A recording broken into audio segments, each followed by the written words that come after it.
আলমারি পরিষ্কার করাটা একটা ঝকমারির কাজ, এটা একদম সত্যি কথা। ঝড় বৃষ্টির ওয়েদারে মনটাকে একদম ঠেলে ঠুলে আলমারির কাছে নিয়ে গেলাম, আর তারপরে যা যা পেলাম আমি নিজেই বিশ্বাস করতে পারিনি। বিশ্বাস করো বন্ধুরা, আমার কাছে কিন্তু একদম এগুলো গুপ্তধনের মতোই। শুভ সকাল বন্ধুরা, অপরাহ্নের সূর্যতে তোমাদের সকলকে স্বাগত। আশা করি তোমরা সবাই ভালো আছো, যে যেখানেই আছো। আমিও বেশ আছি। এই যে সব ঘর বাড়ি ঝাড়াঝুড়ির সব পর্ব চলছে। এই ঝুলঝাড়াটা গত বছর কিনেছিলাম জানো, আর কেনার পর থেকে এত কাজে লেগেছে এটা আমার। আমি তো করি না, কিন্তু ওরা করে তো ওদের কষ্ট হতো আগে না, টুলের ওপর উঠে। আর এই কাজগুলো করার জন্য কোনো ভাইদের যদি বলতাম, তারা আজ না কাল, কাল না পরশু এই করে করে আর কি খুব অসুবিধার মধ্যে ফেলতো। আর পয়লা বৈশাখ বলো, দুর্গাপুজো বলো, এসে যেত। আর এই দেখো এখন নিজেরাই এটা দিয়ে করা যায়। ফ্যানটাও দেখো, প্রতিদিনের ফ্যান প্রতিদিন ঝাড়াও হয়ে যায় বলে না, মানে ধুলোটাও আটকায় না, কাজটা খুব সুবিধার হয়। ওই হটপট করে কাজ করে নিলাম, ডাস্টিংটা ঠিক করে না করলে তখন জমে জমে জমে জমে অনেক সময় মানে ওই একটা কাজের জন্য প্রচুর সময় লেগে যায়। তার থেকে আমি কি করি জানো তো, প্রতি মানে সপ্তাহে যে ঘর ঝাড়াঝুড়ি হয়, মানে এক এক দিন হয়তো দুটো করে ঘর পরিষ্কার ডাস্টিংয়ের টাইমে রাখি আর কি, ওটা শিডিউল করে রাখি। যে যেমন শনিবারটা আমার এই ঘরটা করা হবেই হবে, আমার নিজের মাস্টার বেডরুমটা। তো সেক্ষেত্রে সমস্ত এই যে চাদরটা যেটা ছিল সেটা তুলে নিয়ে এই যে দেখো একদম সুন্দর করে সব ঘর বাড়ি ঝাড়াঝুড়ি সব করা হয়ে যাচ্ছে। তাতে কি হলো বলো তো, কোনো ওই উৎসব আসলে, অনুষ্ঠান আসলে যে আগে আলাদা করে করতে হবে সে কোনো ব্যাপার না, ঘর আমার পরিষ্কারই থাকে। আর আগে তো ঝুলঝাড়া ছোট ছোট ছিল বলে টুলের ওপর উঠে উঠে করতাম, কষ্ট হতো। কিন্তু এখন দেখো, দেখো দেওয়ালগুলোও কিভাবে করে নিচ্ছে দেখো, দেখেছো? খুব কম অংশই আর কি ঘরের মধ্যে মানে ঝাড়া হচ্ছে না এমন অবস্থায় রয়েছে, সবটাতেই হাত চলে যাচ্ছে। ভালো লাগে ঘর বাড়ি পরিষ্কার মানেই তো হচ্ছে, আমরা জানি আগেকার দিনের মা ঠাকুমা বা ধরো শাশুড়ি মা সবাই তো বলতেন যে ঘর বাড়ি পরিষ্কারের মধ্যেই মা লক্ষ্মীর বাস। সেটা এখনো পর্যন্ত করছি, আর সত্যিই তাই। দেখো কোনো ভালো জায়গায় আমরা যখন যাই, আমরা সেখানের কিন্তু পরিচ্ছন্নতাটা দেখি। যেখানটা পরিষ্কার সেই জায়গাটাই আমরা যাওয়া বা থাকার চেষ্টা করি। তাই ঈশ্বরও হয়তো তাই, যেখানে পরিষ্কার জায়গাতে উনি বিচরণ করা পছন্দ করবেন। সুন্দর জায়গা, পরিষ্কার জায়গায় কে না পছন্দ করে বলো তো দেখি? এই ঝুলঝাড়াটা আমার গত বছর থেকে কেনার পর খুব কাজে লেগেছে। আজ এই ঘরের আন্দোলন স্টার্ট। এই আলমারিটা আজকে গোছানো হবে। উফ, দেখো কি অবস্থা, সারা ঘর বাড়ি লন্ড ভন্ড করে। দেখো এইগুলো সব রিকোর বিছানা, কত রকমের শীতের, একটার পর একটা কেনা হয়েছিল। এখন গরম পড়াতে এখন মহারাজ একটাতেও শোয় না। এই এতগুলো বিছানা ওনার জন্য। কি না আছে এর মধ্যে, পাতলা থেকে মাঝারি থেকে 3 ইঞ্চি মোটা থেকে 6 ইঞ্চি মোটা থেকে 10 ইঞ্চি মোটা থেকে সব রকমের গদি ওনার জন্য প্রস্তুত। কিন্তু এখন গরম পড়াতে এখন উনি কোনোটাই ইউজ করেন না, খালি মেঝের মধ্যে শুয়ে থাকেন।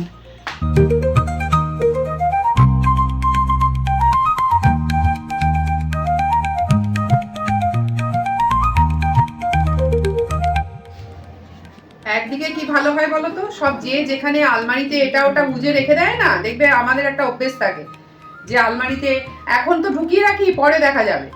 তো সেই আলমারি, বাবা ঘেমে যাচ্ছি পুরো, এগুলো পুরো আলমারিগুলোতে চেকিং করলে, পরিষ্কার করতে গেলে কত কিছু যে বেরিয়ে যায়, যেগুলো হয়তো 3-4 মাস আগে খুঁজছি সেইগুলোও বেরিয়ে গেল। জিনিসও পাওয়া যায়, আর ধুলো টুলো দেখো পরিষ্কার করার পর যে ফলটা আসে সেটা কিন্তু বেশ ভালো লাগে। কিন্তু মানে কাজ শুরু করার আগে যেটা আর কি হয়, বাবারে হাত দেবো আবার আলমারি, হ্যাঁ এইটা একটু চাপেরই হয়। কিন্তু ওই শুরুটা করে দিলে দেখবে কোনো কিছু না ভেবে যদি ঝাঁপ দিয়ে দেওয়া যায়, তো সেই কাজটা খুব সুন্দরভাবে হয়েও যায়। চলো করতে থাকি। এ বাবা, এ কি জামা কাপড়ের আলমারিতে জলের বোতলে, দেখো কাণ্ড। এ পড়েই আছে, জানে না, ভুলে গেছে। আয় ভগবান, দেখো আলমারির মধ্যে পড়ে আছে জলের বোতল, ভাবতে পারো? আলমারি পরিষ্কার যদি না করতাম তাহলে তো হতোই না।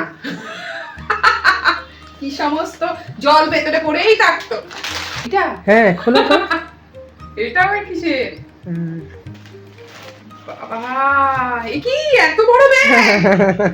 বাহ, খুব ভালো হয়েছে তো। দেখো কদিন আগে ব্যাগ নেই, বড় ব্যাগ, এখন তো সব অনলাইন ডেলিভারি হয়। বড় ব্যাগ দোকানে গিয়ে কিনলে তবে বড় বড় ব্যাগ পাওয়া যায়। এবার বড় ব্যাগের বড় অভাব। আমার বাড়িতে এখন এই বড় ব্যাগ চাইছে, এখানে যাব ওখানে যাব, এই জিনিস রাখবো, ওই জিনিস। এ দেখো আজকের এই আলমারিটার থেকে লক্ষ্মী বেরোলো। মানে আমার এই বড় ব্যাগের যে কত অভাব।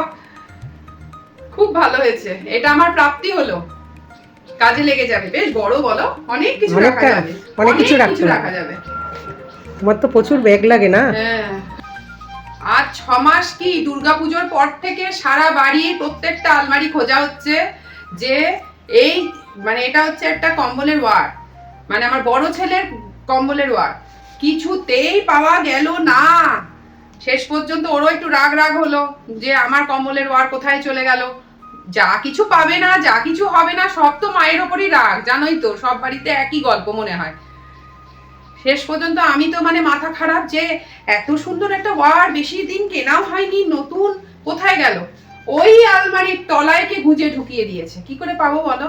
আর কম্বল তো আর রোজ রোজ ব্যবহার হচ্ছে না, সারা বছর শীতেই ব্যবহার হয়। আর এমনিতে এসি চালালে একটু কমফোর্টার টাইপের পাতলা পাতলা ইউজ করে। আর আমার বড় ছেলে তো চাদরই ইউজ করে, ও খুব একটা কিছু করে না। শীতকাল আসলেই কম্বলের ওয়ার, কম্বল, দেখো। আর আমাদের না ওই কম্বল বলছে না এখন ডাইরেক্ট ফাড়ের কম্বল গায়ে দিতে বারণ করছে, তাতে কি হচ্ছে, লাংসের এফেক্ট হচ্ছে, কারণ ফাড়ের যে ছোট ছোট লোম বা মানে পার্টিকলস গুলো থাকে সেগুলো বলছে না লাংসের ক্ষতি করে। ওই জন্য ডাইরেক্ট কম্বল ব্যবহার করা, মানে ফাড়ের কম্বলগুলো, ওগুলো ব্যবহার করতে এমনিতে সবাই আর কি বারণ টারণ করছিল অনেক বছর ধরেই। এটা শোনার পর আমি কি করেছিলাম, আমাদের তো সবই ফাড়ের কম্বল, তারপরে কি করলাম, ওই শীতে আমাদের কলকাতা শহরে তো খুব ভারী কিছু লাগে না, তো সব কম্বলের ওয়ার করলাম। সেই বড় ছেলের কম্বলের ওয়ারটা এই বছর পাওয়াই গেল না। আর এই আলমারিটা দুর্গাপুজোর পর এই বছর আমি কি করি, দুর্গাপুজোর আগে যে আলমারিগুলো আমার এইভাবে আন্দোলন করা হয় না, পরিষ্কার পরিচ্ছন্ন করা হয় না, সাফাই, তো সেইগুলো আবার কি করি দুর্গাপুজো এই মানে এই দোলের পর থেকে স্টার্ট করি, মানে বৈশাখ মাসের আগে পর্যন্ত।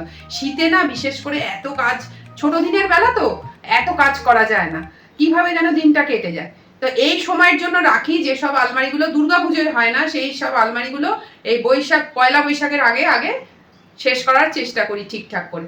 দেখো এই পাওয়া গেল, বললাম না এই আলমারিটায় আমার গুপ্তধন অনেক কিছুই পাওয়া গেল, বড় ব্যাগ পাওয়া গেল, জলের বোতলের ব্যাগ পাওয়া, কত জলের বোতল পাওয়া গেল, আর এইটা তো পাওয়া গেল।